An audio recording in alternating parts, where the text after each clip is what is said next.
Hi, I'm Corin, and the woman I loved for 20 years walked into court with her new lover and a glass of champagne, ready to bury me alive. She erased everything I built, called me a freeloader, valued my entire life at $10 million, like I was some discounted item on a clearance rack. My name, my work, my worth vanished. But what they didn't know was that silence remembers everything, and by the time the judge spoke, it wasn't just the glass that shattered. There's a family photo in my mother's dining room that used to hang proudly above the old oak buffet. Everyone's in it, my parents, my older brothers and sisters, their spouses, even a couple of grandkids. Everyone except me. The right edge of the picture was sliced clean, like someone was trying to erase a mistake. That mistake was me. The first time I noticed it, I thought maybe the frame had cracked and they'd trimmed the photo to fix it. I didn't ask. I told myself it wasn't worth the fight. That's what I always did, let it slide. But Celine noticed. She always noticed. One evening, while we were visiting for Thanksgiving, she pointed at the photo and smirked. "Looks more balanced without you on the side," she said, laughing into her wine. Darius chuckled too, sipping his bourbon like he owned the place. That laugh, it wasn't just a jab, it was a declaration. That moment, I knew, my erasure had already begun. At first, it was subtle. Celine would accidentally leave me out of group texts. Then I stopped getting invited to events. At family dinners, my seat drifted closer and closer to the bathroom. One year I was seated so close to the powder room that every time someone flushed, the smell of lavender spray mixed with turkey stuffing.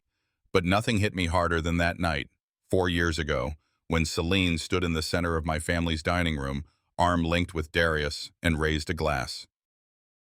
"To Darius," she said, "for believing in me when no one else did." I was sitting near the restroom trying to chew through dry ham and pretend I didn't exist.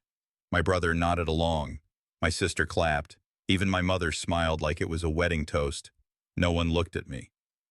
That night, I realized something. I was no longer Celine's husband. I was her placeholder. And Darius? He wasn't just some side fling. He was the upgrade. Later that evening, Celine told a joke about how I once tried to sell an online course and made enough money to buy a sandwich. Everyone laughed. I didn't. I used to be a teacher, then a freelancer, then a ghost. Everything I built, Celine tore down, slowly, smiling, with perfect lipstick and manicured empathy. She told people I couldn't keep a job. She told her friends I had no drive. She told me I should be grateful she still let me come around.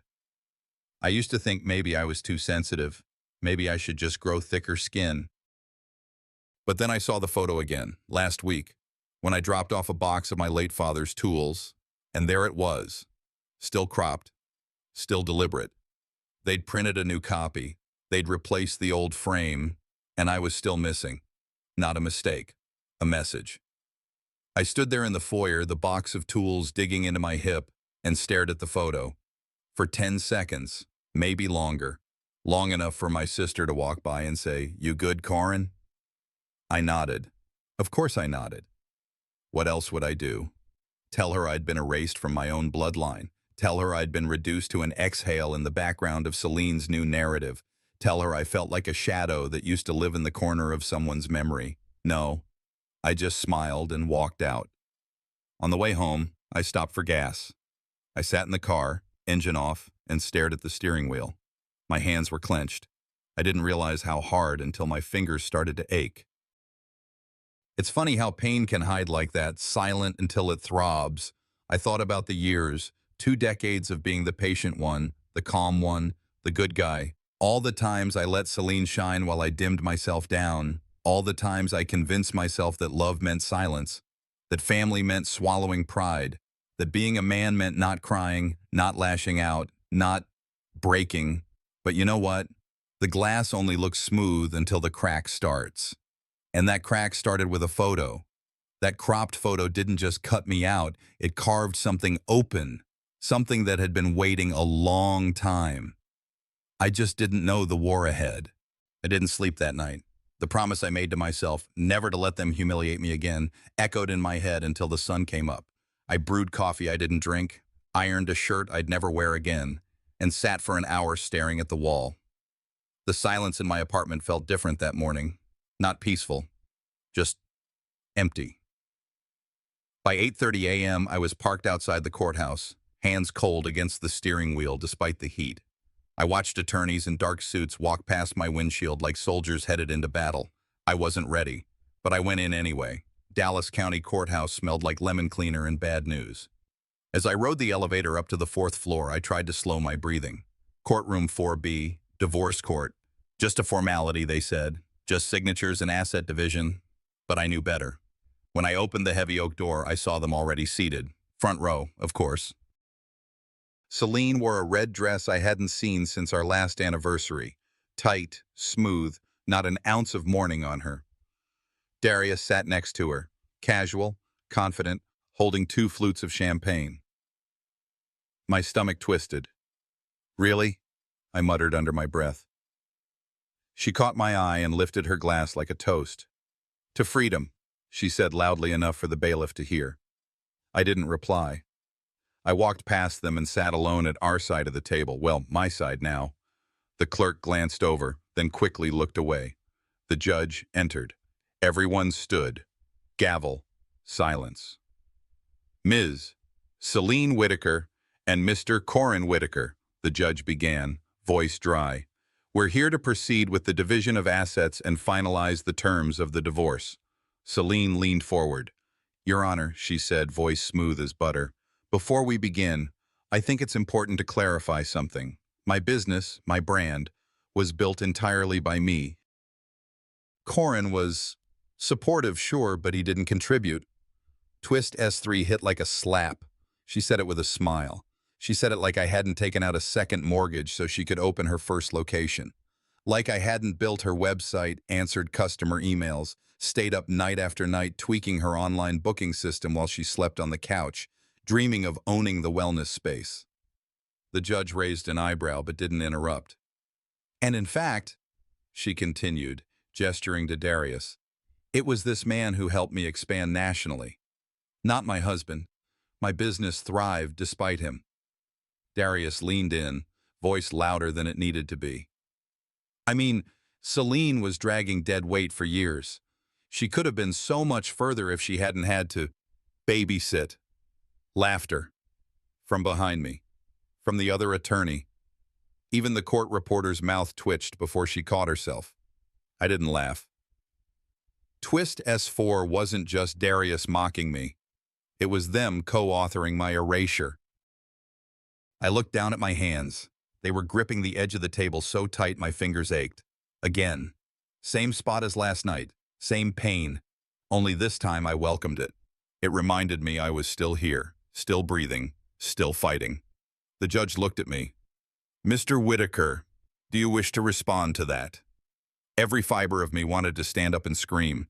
Tell them how I worked nights at the auto parts store when Celine was pregnant. Tell them how I canceled my own dreams to bankroll hers. Tell them how I watched Darius move in on my wife while I mowed the lawn, still believing we were going to couples therapy, but I didn't.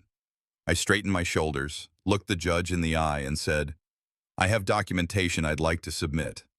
No yelling, no scene, just a stack of folders, dates, receipts, timelines, proof. The attorney beside me, who barely knew my name, opened them with a confused expression, as if to say, "You were supposed to be the quiet one." That's the thing about silence. It collects, it remembers, it waits for the right moment, and when it speaks, it doesn't stutter. Celine narrowed her eyes as my documents passed from the judge's bench to her side of the room. She hadn't expected that. She thought I came unarmed. She thought this was her stage and I was the footnote. Darius shifted in his seat. The champagne glass was half empty now. "Is this supposed to impress anyone?" he scoffed. The judge looked over his glasses. "Mr. Taylor, Darius Taylor, you're not a party in this case. Please refrain from speaking." I caught that moment, just a flicker, but Celine's jaw tensed. Her plan had a crack in it, and me, I didn't smile, but I did stop gripping the table. I sat back, hands in my lap, and waited. They thought I had nothing. They were about to learn otherwise. I didn't go straight home after court. I needed air that didn't smell like leather chairs and legal sweat. I ended up parked behind an old diner off Garland Road, somewhere quiet, somewhere no one knew my name. I sat there for nearly an hour, hands on the wheel, eyes on nothing, just letting everything sink in. She laughed at me in front of a courtroom, called me dead weight while holding champagne. And Darius had the nerve to say she'd built her empire despite me. I could still hear the way they said it, the way the room barely flinched, like I deserved it. By the time I got home, the sun had dipped behind the buildings and the apartment had gone dim. I didn't turn on the lights. I just stood inside the doorway, keys still in my hand, letting the quiet wrap around me. No one was waiting, no dog, no picture on the wall, no family. But I did have something left. I walked past the kitchen, past the tiny living room, and pulled open the hallway closet. Tucked behind the vacuum cleaner and a stack of broken electronics was a gray banker's box. No label, just dust. I carried it to the dining table and opened the lid. Inside were layers of file folders, receipts, envelopes yellowed with time. I hadn't touched these in years, not since before she left. At the time, I told myself keeping them was paranoia. Now they were all I had. I sorted through them slowly, utility bills in both our names, credit card applications, tax returns dating back to 2006. My name was there, every time. Next to hers, every signature was mine, proof of every dollar spent to keep her dreams alive. Twist S5 came when I opened a blue folder at the bottom. The original business license for her first spa location, the one she now called her empire, issued in 2011. Applicant, Corin Whitaker. Owner, Corin Whitaker. Celine's name? Nowhere on the form. I stared at the paper like it had just punched me in the chest. That was the year I borrowed from my 401k to help her start. The year I skipped a root canal because we couldn't afford both the lease deposit and my dental work. And now, she strutted into court like I was some barnacle on the hull of her brilliance. I ran my finger along the edge of the form. The corner was bent, probably from being jammed in the back of this box for over a decade. But it was still clear, still legal, still mine. I leaned back in my chair.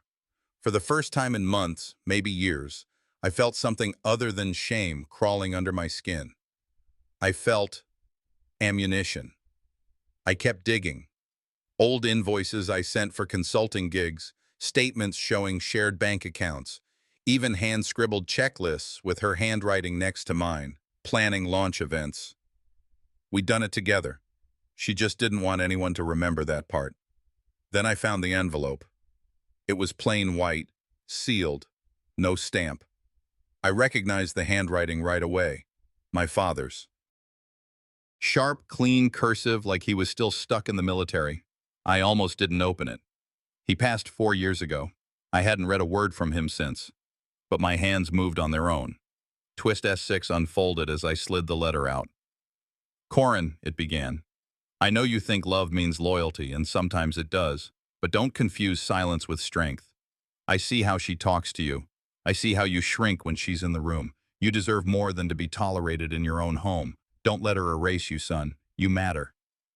I stopped breathing for a second, just stared at the ink. He never said any of that out loud, not once. But he saw it, even when I didn't. A lump rose in my throat and I swallowed it hard. Dad had never been one for sentiment. But this was clarity. From the grave. He knew. He saw the pattern forming before I did, and I ignored it. I folded the letter and placed it back inside the envelope. I didn't want to smudge the ink.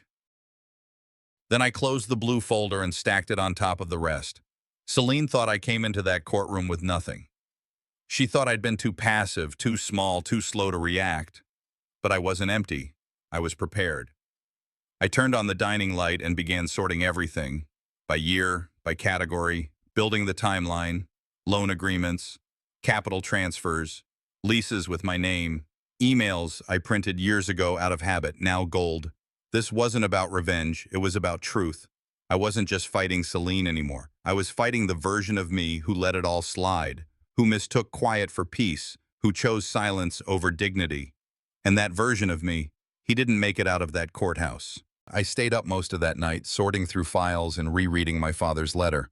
I didn't sleep much, but I didn't need to. I wasn't tired. I was focused. Focused in a way I hadn't felt in years. maybe decades. When morning came, I brewed a fresh pot of coffee, ironed my shirt, and packed every document that mattered into a worn leather folder. Not too flashy, just sturdy enough to carry 20 years of truth. By 8:45, I was parking outside the courthouse again. This time, I didn't hesitate in the car. I walked through those doors like I belonged there, because I did. The hallway outside the courtroom was already buzzing. Lawyers on phones, assistants pacing with files in hand. And then I saw them. Celine in a cream-colored dress that probably cost more than my car payment, and Darius standing too close, whispering something that made her laugh. That same laugh I used to hear from behind closed doors when she thought I wasn't listening. When she was with him long before she admitted it, she caught my eye. Her lips curled into something between a grin and a sneer. No shame, just strategy. They were confident. They thought this was wrapped up already. I sat in my assigned seat, calm, focused, the leather folder resting on my lap like armor. The judge entered. The room stood, then settled.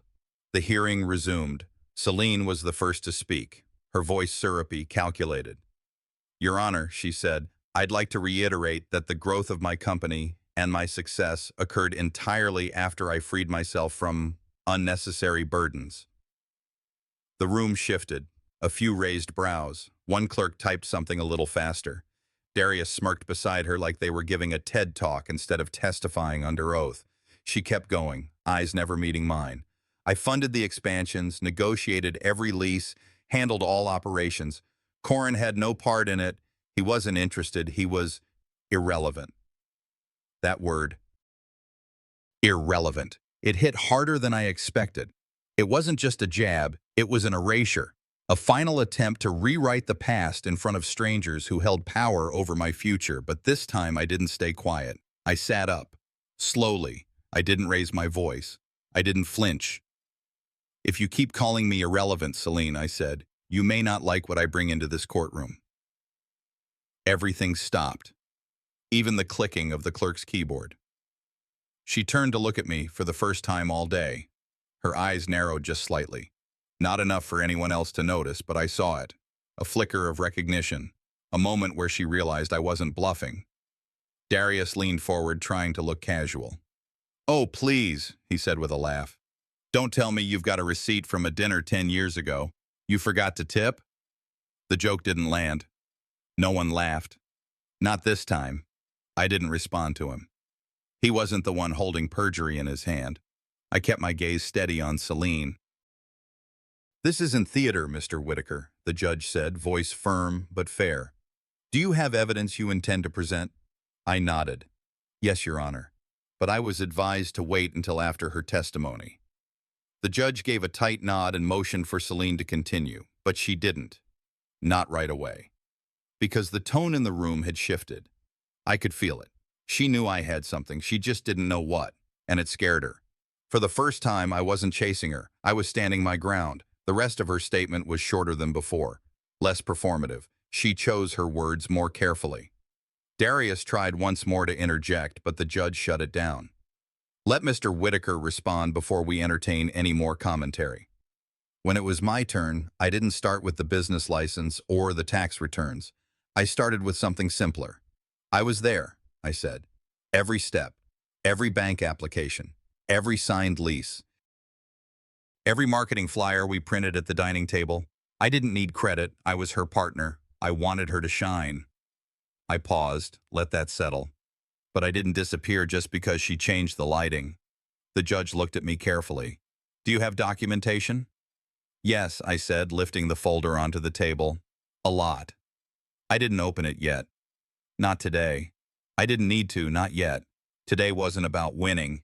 It was about warning, letting her know I was no longer the quiet man in the corner, nodding politely as she turned the narrative against me. No, today I was something else, a variable, and she didn't know my next move. I left the courthouse with the folder still tucked under my arm, just like before, only now it felt heavier. Not because of the papers inside, but because of what I hadn't done with them. I'd rattled the cage, sure. But Celine, she kicked the whole damn door open.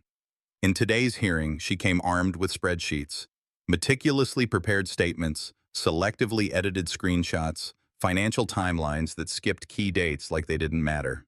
Her attorney flipped through the files with precision, pointing out expense after expense labeled under her name.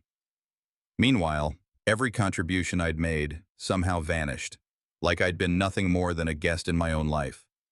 She even brought up the years I worked part-time to care for her mother after the stroke. He was between jobs, she told the judge, smooth as glass. He never really held anything down. I covered the mortgage, I built the business, he benefited from it. And just like that, the room tipped. No ruling was made, not yet, but I saw it in their faces, the slight nods, the frowns that didn't come for her, but for me, for the man who benefited. On the way home, I turned off the radio. I couldn't stand noise. My phone buzzed once, just once, but I knew what it was. Probably one of my cousins, or maybe a coworker forwarding the latest message from Darius. He'd taken it to social media now. Quietly, of course. No direct posts, just comments under mutual friends' photos. Things like, hard to watch someone take credit when they never showed up, and glad Celine finally got out. I parked 2 blocks from my apartment, not because there wasn't space out front, but because I didn't want to walk past my neighbors. Lately, I'd felt their stares through blinds, their polite nods sharper than insults. When I finally got inside, I dropped the folder onto the kitchen counter and stood there staring at it, the leather edges curled slightly from years of use. Inside, the truth. Pages of it, my signatures, my work, my sacrifices, all sitting still. I poured a glass of water, didn't drink it, just held it, walked it to the living room and placed it on the table like it might calm me down. But the silence screamed louder than ever. I sat on the couch and sank back, feeling the weight of every word Celine had spoken, every half-truth, every rewritten moment. Maybe they were right. Maybe I was nothing. Because the more I replayed her voice in my head, the more believable it sounded. He never contributed. Over and over, until it echoed like memory instead of malice. Even the letter from my father sat there now like an artifact, something that belonged to a stronger version of me. A man who still had conviction. A man who hadn't let years of silence bury his spine. I grabbed the folder again, flipped it open. Pages rustled like dry leaves. I stared at them, willing them to rise off the paper and shout for me. But they didn't. I closed it. I thought about walking away, about letting her have it all, the business, the story, the applause. Maybe it was easier that way. Let them call me the freeloader, the failure. Let them believe she built it alone. Because the truth, fighting her felt like punching through glass. Every move just cut deeper. I leaned forward, elbows on knees, staring at the floor until my eyes burned. I didn't cry. I just sat there, hollowed out, the kind of empty where even your bones feel tired. Time passed, I don't know how much. The sky outside faded into early dusk, and streetlights flickered on. That's when I heard the ping of my phone again. Another message. I didn't reach for it. I just sat. Still. Because silence used to be my protection. Now it was my prison. And for the first time in a long time, I didn't know if I had the strength to crawl out of it. I don't know how long I sat there in that chair, back bent, hands limp over my knees. The stillness wrapped around me like a damp sheet. For a moment, I wondered if this was it. If I'd simply stay like this, let them win. Let Celine rewrite the script, hand it out to the world, and walk off the stage with applause. But despair is dangerous, because sometimes when your head's deepest underwater, the most unexpected thing surfaces. My eyes drifted to the box I hadn't fully gone through. Old file folders, frayed manila envelopes, dog-eared receipts, things I kept more out of habit than strategy. I pulled the box toward me again, letting the smell of paper and dust pull me back into the past. I sifted slowly, dragging my fingers through forgotten pieces of a life I once built with 2 hands, contracts from the first year, invoices I paid when her startup had 0 cash flow, notes she scribbled in the margins thanking me. "Couldn't do this without you, babe," one read. Funny, that same woman just told a courtroom I'd never lifted a finger. Then my hand brushed against something smooth and worn. It was a white envelope, sealed with yellowed tape, wedged at the bottom of the box. No label, no markings. I hesitated for a second, like my fingers already knew what it was before my brain caught up. I opened it carefully. Inside, An original property deed. I blinked, and then blinked again. The deed to the commercial unit where Celine's boutique, her empire, was still standing. But the signature at the bottom wasn't hers. It was mine. Both lines, buyer and co-signer. I reached for my laptop, opened the local property records database, tapped the address in, verified the parcel number. And there it was. My name. Not just as co-signer, but as original owner and majority financier. She had scrubbed this from every court file. Never mentioned it. Made it seem like she bought it herself from day one. But this paper, this single, unassuming document, told another story, one she never expected anyone to keep. My fingers trembled, not from fear, but from something I hadn't felt in weeks. Strength. This wasn't just proof, this was leverage. Still, I wasn't done. I kept digging. At the bottom of another folder, half hidden beneath utility bills from 2009, I found a USB drive. Black plastic, no label. I didn't even remember saving anything to it. Plugged it in anyway. What popped up made my heart pause. Old email exports. One labeled joint accounts startup phase. And in that string of emails, there it was, plain as day. A message from Celine to her accountant dated 8 months before the boutique turned its first profit. Relying on Corin's income for now, but things are picking up. He's been covering rent and utilities, so I can focus full-time on launch. The timestamp, the reply chain, the accountant's note back, it was all there. Unedited. Raw. I scrolled up and down through the thread, rereading it 3 times. I wasn't hallucinating. She admitted it, in writing. All the years she claimed I never contributed. All the eye rolls in court, the sighs, the speeches about carrying me. That narrative fell apart with just a few lines of digital ink. I leaned back and stared at the ceiling. For the first time since this whole mess started, my silence didn't feel weak. It felt wise, because silence remembers. It doesn't need to scream. It collects. It watches. And now, it had spoken. I turned back to the box and began organizing everything. Deeds, emails, contracts, bank statements, all lining up to tell the truth she worked so hard to bury. The night passed without sleep, but not without purpose. By sunrise, my table looked like a war map. Every piece had a place, every document a direction. I didn't need revenge. I needed recognition. I stood, stretched my back, and walked to the kitchen to pour myself coffee, not to survive the day, but to prepare for it. This wasn't over. In fact, it had only just begun. Still, every weapon invites a counterattack, and Celine was never one to fight fair. By the time I arrived at the courthouse the next morning, the fog of exhaustion had burned off, replaced with a clarity I hadn't felt in years. My briefcase for once felt heavy in the right way, not with dread, but with purpose. I walked past the double doors without flinching, straight through the murmurs in the hallway, and into that cold courtroom where she and Darius were already waiting.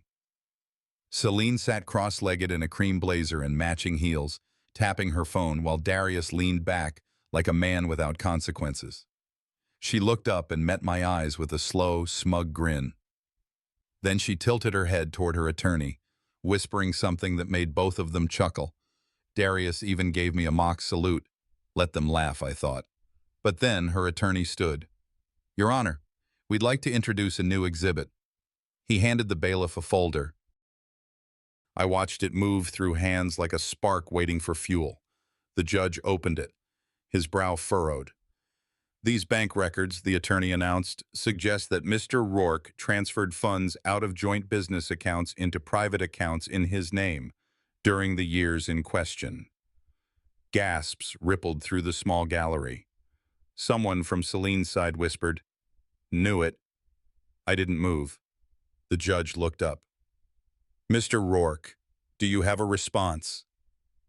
My heartbeat was steady, but my jaw clenched. This wasn't a surprise, not entirely. Celine always had a plan B, and if the truth didn't serve her, she'd bend lies into shape until they looked legitimate. They're fabricated, I said, my voice even. That's not my account number. The routing code, it belongs to a California bank. I've lived in Texas for 23 years. The judge raised an eyebrow. Do you have proof of that? I do, I replied, reaching into my briefcase slowly. But before I could pull out the documents, another voice rose from the back. Your Honor, came the clear, confident tone of a woman. We all turned. Honora, my sister. She walked toward the front of the courtroom without waiting for permission, holding a simple photo frame in her hands. I hadn't seen that frame in years. It used to sit in my mother's living room before Celine insisted we declutter the place. I know I wasn't on the witness list, Honora said, but I think the court deserves to see this. She handed the frame to the clerk who brought it to the judge. It was an old family photo, our parents, Honora, me, and an empty space where I used to be. Cut out. Literally. She turned to the gallery, eyes fierce. That's what they've done to him, erased him from the story. In court, in family gatherings, in business records. Celine didn't just forget Corin. She removed him. The judge looked at the photo, then at me. For a second, just a flicker, his face softened. I looked at Honora, stunned. She nodded, as if to say, You're not alone in this. Celine's expression shifted. Her lips pressed into a hard line. Darius fidgeted, glancing around as the mood shifted. It wasn't over, but the tide was pulling differently now. I stood, retrieved my folder, and walked slowly to the front. Not with panic, not with rage, with weight, because now the silence had spoken, through photos, through forgotten receipts, through the sister they assumed would stay out of it. I placed the real documents on the table, bank records with official seals, notarized deeds, timestamps from secure servers, the real story, line by line. I didn't speak a monologue. I didn't need to. Let the truth do its job. Inside, I still burned, still shook at what she was willing to do, but I wasn't collapsing anymore. I was calculating. They thought erasing me would be easy. But sometimes the smallest detail, a photo, a signature, is sharper than any lie. And with that photo on the table, I knew it was time to bring out the documents that would end this once and for all. I barely slept that night. Not from nerves, not anymore. It was a strange kind of focus, the kind that arrives when there's no more space for doubt. By dawn, I had gone through every folder, every signature, every printout. I double-checked timestamps, labeled them clearly, and I placed them into a slim black binder, the same kind Celine used to carry when she pitched to investors. There was something poetic in that. When I stepped into the courthouse that morning, the air inside was heavier. The gallery, which had once been half empty, was packed now. Neighbors I hadn't spoken to in months, former co-workers, even people I didn't recognize and probably friends of Darius, or folks who'd only heard one side of the story and came to watch the final blow. Celine entered moments later, heels sharp against the floor, Darius following behind her like he was strolling into a celebration. She smiled as if she were walking down a red carpet, not into a courtroom. I watched her scan the room, make eye contact with people she had charmed for years, and nod with the confidence of someone who believed the ending was already written. I sat quietly, binder in my lap. The judge entered. The room hushed. Celine's attorney stood. Your Honor, today we have a valuation expert present to help conclude this matter with fairness and clarity. He gestured toward a man in a tailored suit who adjusted his tie and spoke like he was pricing a car, not 2 decades of a life. Based on current records, projections, and business growth since Miss Celine Wentworth's solo leadership, he said, we estimate her contributions far exceed Mr. Rourke's. Therefore, we recommend a $10 million payout as final compensation for the marital assets shared. I didn't flinch, but I felt the way people shifted in their seats. Some chuckled. One person muttered, guess that's all he's worth. Celine looked directly at me, not with pity but with triumph. Her eyes said it all. Game over. I stood. The judge looked over.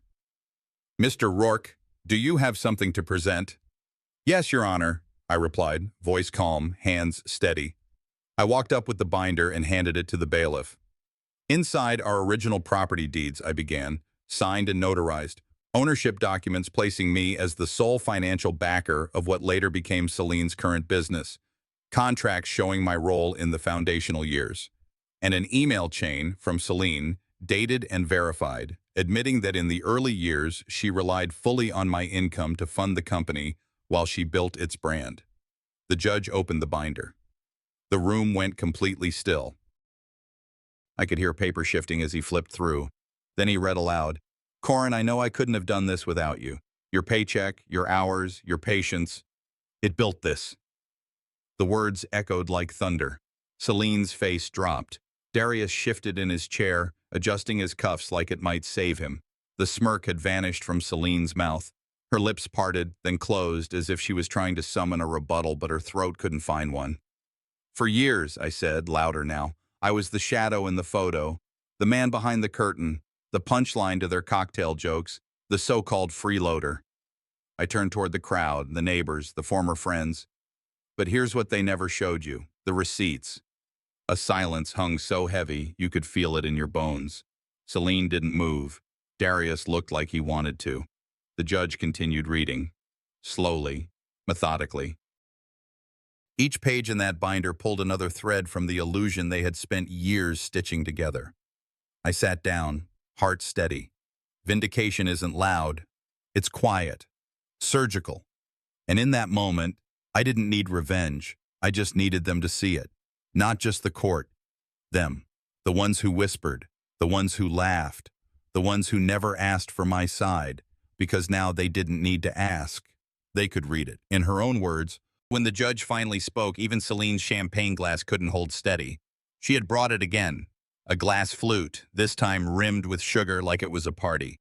Darius leaned back in his chair, his arms folded like the outcome was inevitable. I sat straight, hands resting on the edge of the table. No need for show, no need for smiles.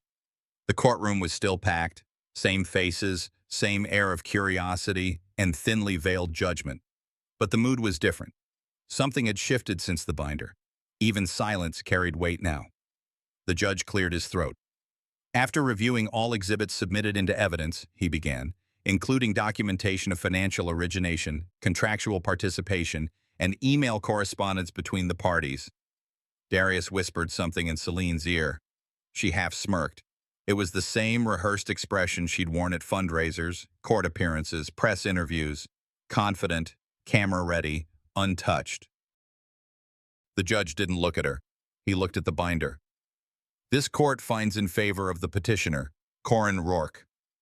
The words landed with the weight of a hammer. "All joint assets, including real estate, business equity, and financial holdings, are hereby awarded to Mr. Rourke." There was no shouting, no loud objection, just a clink. Celine's fingers, always elegant and precise, trembled. The glass slipped from her hand. It didn't just fall, it shattered. Sharp, loud, decisive. Every head turned. Even the gavel came down a second late. Her breath hitched. She looked down as if the glass might offer an answer.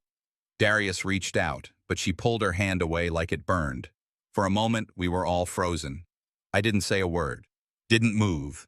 And then, slowly, I gathered my papers. The same ones that once sat forgotten in a dusty file box beneath a desk no one visited. I didn't look at her, not out of spite, out of clarity. There was nothing left to see. She had told the world I was irrelevant, a burden, a man worth 10 million and not a cent more. She had danced into court with her lover, with bubbles and bravado. But what she didn't bring was truth. And truth, it turns out, doesn't pop like champagne. It cracks like glass when you grip it too tight. As I walked past the gallery, I heard hushed voices. "That's him, the husband." "Did you see her face?" One woman whispered. "She looked like someone had drained all the light out of her." I didn't take pride in it. There's no joy in watching someone fall, even when they tried to bury you first. But there is relief in knowing the world finally sees what you saw all along. Outside, the Texas sun hit hard, but the air felt cleaner than it had in years. I stood on the courthouse steps and closed my eyes. Behind me, the noise of the crowd filtered out into the parking lot. Ahead of me, nothing grand, just space. Possibility. I didn't smile. I didn't gloat. I just stood still and breathed. 20 years doesn't just disappear in a ruling. It doesn't fold neatly into a verdict. It lingers, in the form of habits, scars, things left unsaid. But now, at least, I carried those scars differently. They weren't reminders of failure anymore. They were proof that I'd survived. I walked toward the edge of the lot where my car waited, the same beat-up sedan I'd driven through thick and thin. Before climbing in, I turned once more toward the courthouse. Behind those walls, I'd been erased, then written back in. And now I held the pen. Have you ever had someone try to erase you from your own story? Did you fight back, or did you let silence speak for you? Tell me in the comments. I read every one.